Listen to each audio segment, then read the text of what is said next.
Missing in action.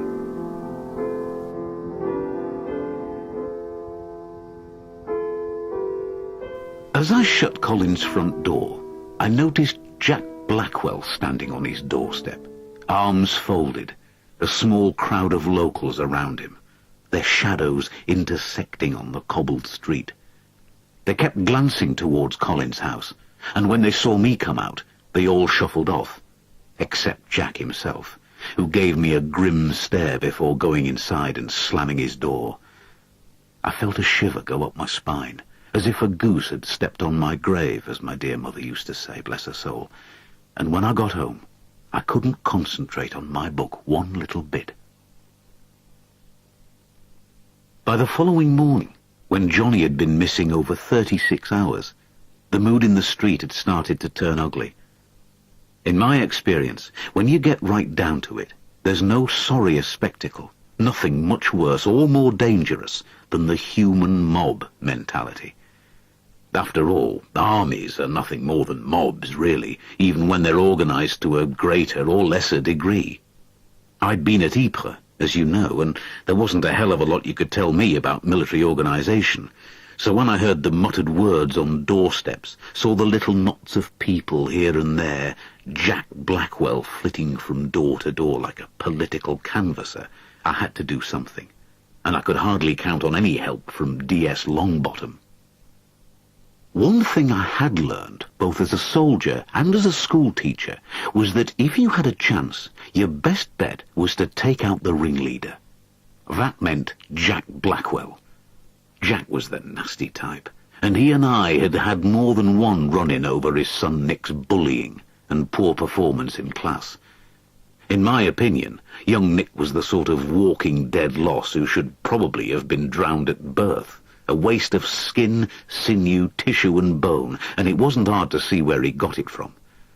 Nick's older brother, Dave, was already doing a long stretch in the scrubs for beating a night watchman senseless during a robbery, and even the army couldn't find an excuse to spring him and enlist his service in killing Germans.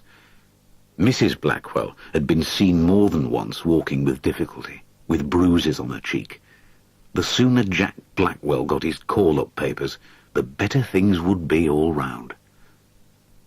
I intercepted Jack between the Deakins and the Kellys' houses, and it was clear from his gruff, "What do you want?" that he didn't want to talk to me. But I was adamant. "Morning, Jack," I greeted him. "Lovely day for a walk, isn't it?" "What's it to you?" "Just being polite. What are you up to, Jack? What's going on?" "None of your business." "Up to your old tricks? Spreading poison?" "I don't know what you're talking about." He made to walk away, but I grabbed his arm. He glared at me, but didn't do anything. Just as well at my age, and with my lungs, I'd hardly last 10 seconds in a fight. "Jack," I said, "don't you think you'd all be best off using your time to look for the poor lad?" "Look for him? That's a laugh. You know as well as I do where that young lad is." "Where? Where is he, Jack?" "You know." "No, I don't. Tell me." "He's dead and buried, that's what." "Where, Jack?" "I don't know the exact spot. If he's not in the canal, then he's buried somewhere not far away." "Maybe he is, but you don't know that. Not for certain. And even if you believe that, you don't know who put him there." Jack wrenched his arm out of my weakening grip and sneered. "I've got a damn sight better idea than you have, Frank Bascom, with all your book learning."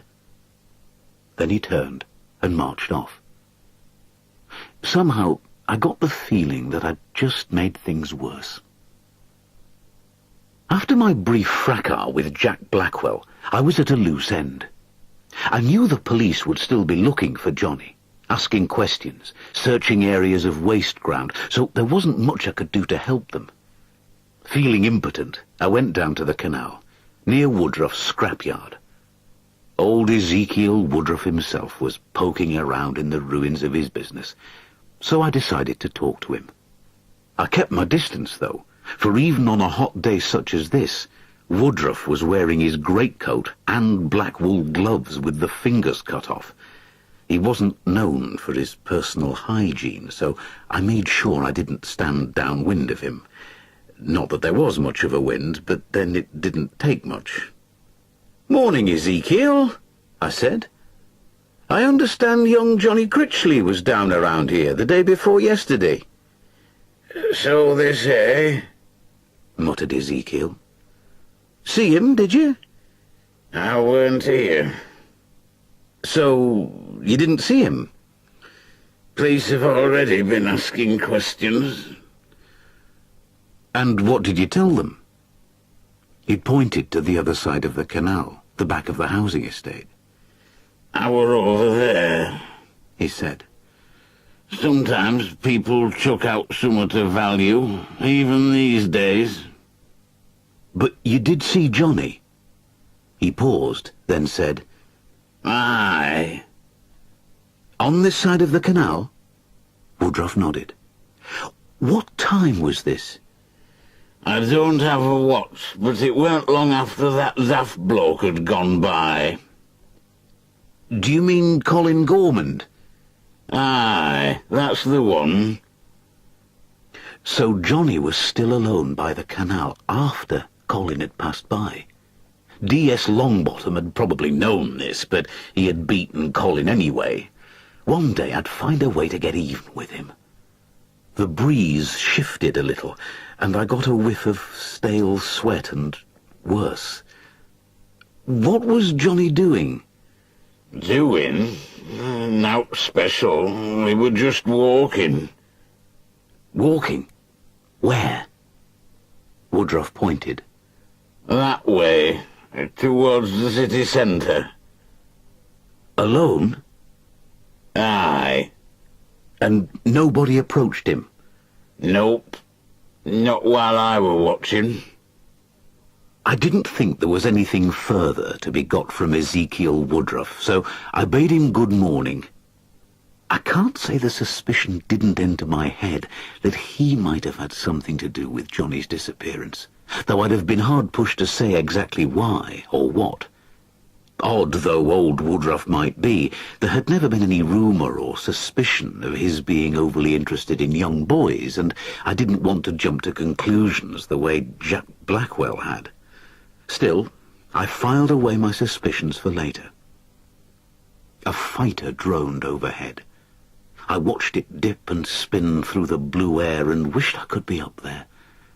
I'd always regretted not being a pilot in the war. A barge full of soldiers drifted by, and I moved aside on the towpath to let the horse that was pulling it pass by. For my troubles, I got a full blast of sweaty horseflesh and a pile of steaming manure at my feet. That had even Ezekiel Woodruff beat. Aimlessly, I followed the direction Ezekiel had told me Johnny had walked in, towards the city centre. As I walked, Jack Blackwell's scornful words about my inability to find Johnny echoed in my mind. Book learning. That was exactly the kind of cheap insult you would expect from a moron like Jack Blackwell, but it hurt nonetheless. No sense telling him I'd been buried in the mud under the bodies of my comrades for 2 days. No sense telling him about the young German soldier I'd surprised and bayoneted to death, twisting the blade until it snapped and broke off inside him. Jack Blackwell was too young to have seen action in the last war, but if there was any justice in the world, he'd damn well see it in this one. The canal ran by the back of the train station, where I crossed the narrow bridge and walked through the crowds of evacuees out front to City Square. Mary Critchley's anguish reverberated in my mind, too. "Mr. Bashcombe!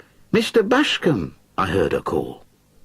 Then, all of a sudden, as I looked at the black facade of the post office and the statue of the Black Prince in the centre of the city square, it hit me.